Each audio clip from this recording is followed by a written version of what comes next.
Ah, o que eu acho da médium Halu não sei o quê. Olha só, eu não conheço, pra falar a verdade. O pouco que eu vi, não achei nada demais, sabe?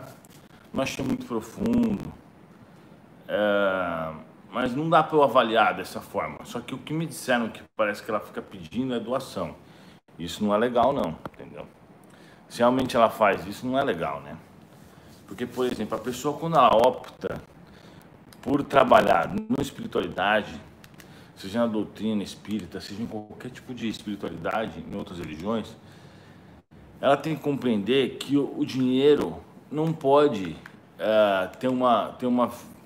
não pode dar importância. Então ela tem que abrir mão do dinheiro. Ela tem que abrir mão de ter uma vida confortável, a não ser que ela tenha um trabalho, como eu, por exemplo, né? Que faço ao contrário, eu gasto o meu dinheiro para ajudar o espiritismo. Aí é uma coisa, mas por exemplo, se eu não tivesse um trabalho melhor, eu não faria isso, entendeu? Eu não usaria de forma nenhuma os recursos materiais que o espiritismo pode trazer para as pessoas. Então, quando a pessoa, eu não sei se é o caso dela, tá? Mas é o que eu já li mais de uma pessoa falando isso, que ela fica pedindo donei, doação, coisa e tal. Então, eu acho que isso é um pouco complicado, né? Eu não concordo com isso, sabe? Eu acho assim, se ela tem os custos da vida delas, claro, se fosse eu, né? Se eu não tivesse outra fonte de renda e ficasse nessa questão, trabalhando no espiritualismo, no espiritismo para ajudar as pessoas, eu aceitaria a doação, sim, mas eu acho que não dá para ficar pedindo, nem ficar comprometendo nada, né? Eu lembro sempre a vocês o quê? Que a pessoa, não nesse caso, mas de forma alguma nós devemos colocar preço na mediunidade, né? De forma alguma a gente deve colocar preço na informação. Então, o que tem acontecido, e quando eu fiz uma palestra, muitas pessoas falaram que isso é verdade. Tem alguns palestrantes famosos, conhecidos, que as palestras deles estão sendo cobradas. Eu não sei se são eles que têm essa ciência, se eles estão realmente mal assessorados, coisa e tal. Isso é um absurdo, né? Isso é totalmente errado, isso não poderia estar acontecendo. Porque quando você cobra para uma pessoa entrar ou não na palestra, vamos dizer assim, tem o Joãozinho e o Marcelinho. Então o Joãozinho tem R$ 100, ele entra na palestra, o Marcelinho não. Quando isso tá no capítulo 26 do Evangelho segundo o Espiritismo, mediunidade gratuita. Quando você cobra por uma palestra, você cobra, né? Eu não estou falando de receber doação, é cobrar. Então assim, o Joãozinho tem dinheiro, ele vai na palestra, o Marcelinho não tem, não vai. Você está indo totalmente contra os preceitos de Jesus. Porque Jesus falou para os apóstolos, cara, vocês vão sair por aí, vocês vão curar as pessoas, vocês vão fazer desobsessão, vocês vão pregar o evangelho, vocês nunca vão receber nada. Nunca vão pedir nada em troca, e nunca vão receber nada. Então, essa é a mensagem muito clara. Então, é muito perigoso esse negócio de misturar dinheiro, entendeu? Com religião. Porque até que ponto você sabe se a pessoa está fazendo aquilo para ganhar dinheiro ou está fazendo aquilo de espontânea vontade para ajudar os outros, entendeu? Vou contar uma história para vocês, olha só o que aconteceu. Tem uma menina de 13 anos, 13 anos, que ajuda aqui no canal. Ela cuida de algumas postagens do Instagram e tudo mais, voluntária. Aí eu tô agora com um monte de Instagram, pensei, vai dar mau trabalho para ela. Aí o meu mentor falou assim, faz o seguinte, já que ela vai ter mais trabalho, oferece uma grana para ela, fala que você vai dar ajuda de custo para ela. Eu falei, beleza, boa ideia. Olha só, eu virei para a menina hoje e falei assim, ó, seguinte, você vai ter mais trabalho, eu entendo que vai ocupar mais tempo do seu dia, eu quero deixar uma ajuda de custo para você, né? Uma ajudinha financeira, já que você vai perder seu tempo o dia inteiro e tal. Ela falou, eu não aceito, eu não quero. Olha o que a menina falou, hein? 13 anos, se fosse eu com 13 anos, não sei se eu aceitaria, provavelmente. Ela falou assim, eu não quero, eu faço isso de bom grado, não vou me sentir bem aceitando dinheiro, eu tenho tempo livre, eu não quero de forma alguma. Então olha só a cabeça da menina. Então vocês estão entendendo? Eu achei muito interessante isso, né? Claro que meu mentor sabia que ela não ia aceitar e ele fez isso de propósito, né? Para que eu percebesse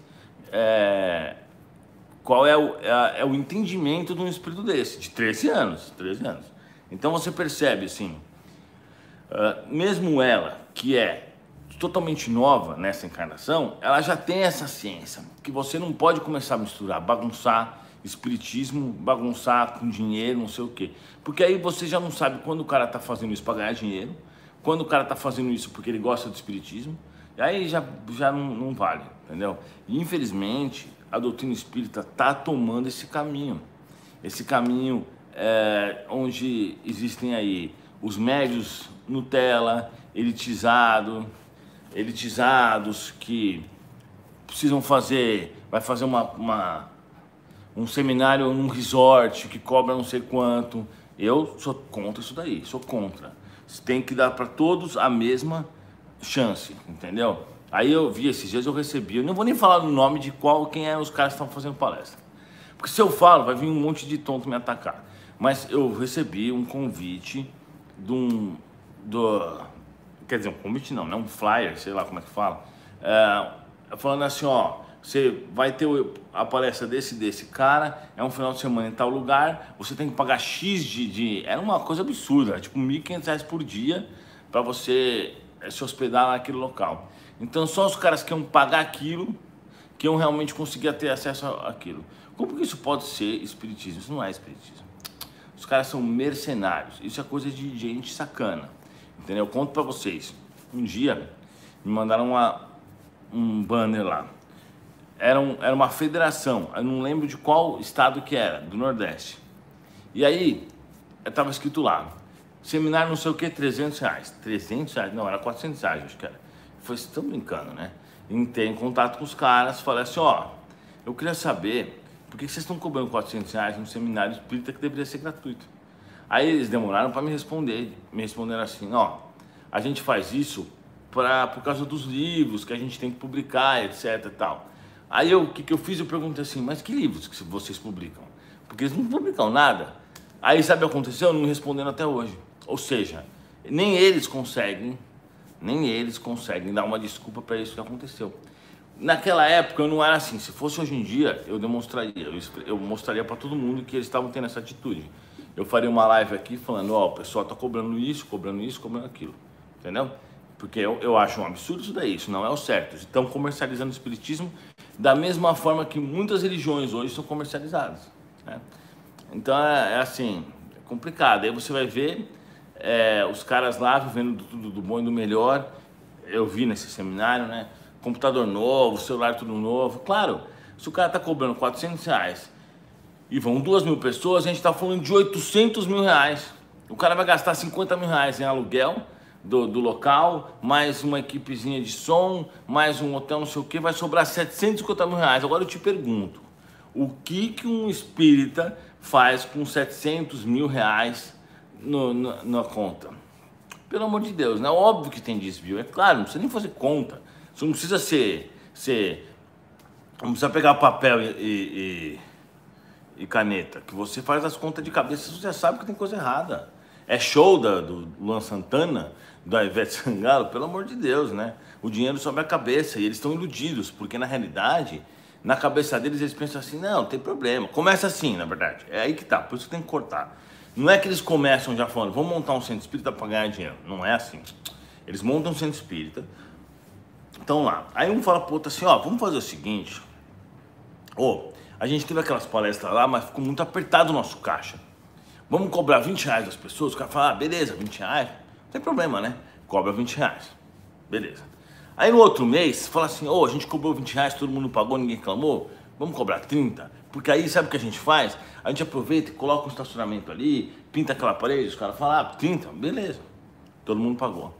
Aí no outro mês os caras falaram, a gente cobrou 30, tá tranquilo, você viu que ninguém reclamou. Vamos fazer o seguinte, vamos cobrar 50, aí a gente faz um caixa, reserva, para deixar aí caso a gente precise de um imprevisto. O cara, beleza, boa ideia, vamos cobrar 50. Aí daqui a pouco, os caras estão cobrando R$ 100, que era o que estava fazendo, cobrando 400 no seminário. E aí os caras estão lá, vamos trocar o celular. Estão até derrubando minha live aí. É o sistema. Voltou aí, galera do Instagram. Aí os caras ficam lá Aí os caras vão lá e falam assim, não, vamos aproveitar que a gente está aqui. Não, você está trabalhando muito aqui pro Centro Espírita. Eu acho que não tem problema a gente comprar um iPhone para cada um. Com os recursos do Centro Espírita, claro que não. Aí começa a palhaçada, aí que começa a bagunçar tudo. Daqui a pouco se torna um João de Deus. Ou a família Gasparetto, que acabou enriquecendo com essas coisas, Márcia Fernandes, entendeu? Então é complicado, né? É complicado. Eu falo, não tenho medo, quer me processar, processa, nós vamos pra treta. Eu acho que tem que falar mesmo, a gente tem que entender que isso não pode acontecer. E nós temos que combater isso, né? Nós espíritos não temos que ficar quietos, fica falando, ai, não julgais, ai, tem que amar, que amar. Claro, a gente não tem que ter raiva de ninguém, mas a gente não pode aceitar que as pessoas façam isso com a doutrina espírita. Eles estão deturpando o verdadeiro princípio, originalidade do espiritismo. Vai ficar igual às outras religiões. Daqui a pouco, algumas religiões que hoje são colocadas né, não sérias por conta dessas coisas. O que aconteceu? Por que Allan Kardec fala tanto no livro no Evangelho e sobre outros livros da codificação sobre o materialismo? Porque a Igreja Católica e a Igreja Evangélica fez tanta besteira na época, mas tanta besteira, que os caras fizeram? Começaram a virar tudo ateu. Então teve uma onda materialista naquela época por conta da falta de conhecimento dos religiosos. E aí eles fizeram bagunça, eles eram mercenários, eles roubavam dinheiro do povo, eles iam contra a ciência. Então isso é muito perigoso, porque quando você vira para uma pessoa e fala assim, vou no centro espírita, como é que é centro espírita? Vou pagar 400 reais no seminário. O que um cara fala? Um cara que não conhece espiritismo fala, tô ligado então, já sei qual é que é desse espiritismo. Os caras são os mercenários, é óbvio. Então a gente não pode permitir que isso aconteça. A gente não pode, a gente tem que falar o quê? Espiritismo, cobrança? Aqui não. Não deve ser assim e a gente tem sim que se pronunciar. Claro que eu tô falando para bater em ninguém, obviamente que não. E pelo que eu vejo, não adianta cobrar a FEB, porque a FEB é totalmente desorganizada, totalmente bagunçada, não consegue nem tomar conta, nem cuidar dos próprios livros deles. Você vai numa livraria, você encontra lá livro de Umbanda, livro de Candomblé, livro de todas as religiões. O espiritismo você não encontra. É uma coluninha lá com os livros que estão feios pra caramba, com umas capas horríveis que ninguém trabalhou em cima. Isso tudo culpa da FEB, que não comercializou bem algo tão precioso como o espiritismo. Então o espiritismo deveria ter uma cara muito mais moderna, deveria ser uma coisa muito mais bem trabalhada. E fica lá aqueles livros com Allan Kardec assim na capa. Lembra que eu sempre falo, vocês dão risada, que eu falo do livro dos espíritos? Imagina se você não conhece o espiritismo. Chega um cara pra você e fala assim, não, relaxa, hoje à noite eu vou levar na tua casa o quê? O livro dos espíritos. Você já pensa, velho, nem traz esse livro, devolve pros espíritos, eu nem quero ver esse livro, caramba. Aí o cara chega e fala, não, eu trouxe o livro dos espíritos. Não, se é dos espíritos, devolve pra ele. Aí o cara insiste e fala, não, pega aí, você vai gostar. Aí o cara cata o livro dos espíritos e fala um Kardec assim na capa, parecendo sei lá o quê. Mano, olha a cara do espiritismo, como que alguém vai ler e falar assim? Aí o cara pega no sábado de madrugada, um livro que são dos espíritos, que ele não quer, porque ele tá com medo de pegar emprestado dos espíritos, e eles vêm cobrar, com Allan Kardec na capa, com a roupa de 1800, que na época tava na moda, mas hoje não se usa mais. Se você encontrar com um cara com aquela roupa do Allan Kardec na rua, você sai correndo, né? Óbvio. Aí, então essa é a cara do espiritismo. Então os caras estão fazendo tudo errado. Na minha concepção, tudo tá errado. Tudo tá errado. Eu não faria dessa forma de jeito nenhum. De jeito nenhum. Né? Então, tipo assim, o espiritismo precisa ser mais visível para as pessoas.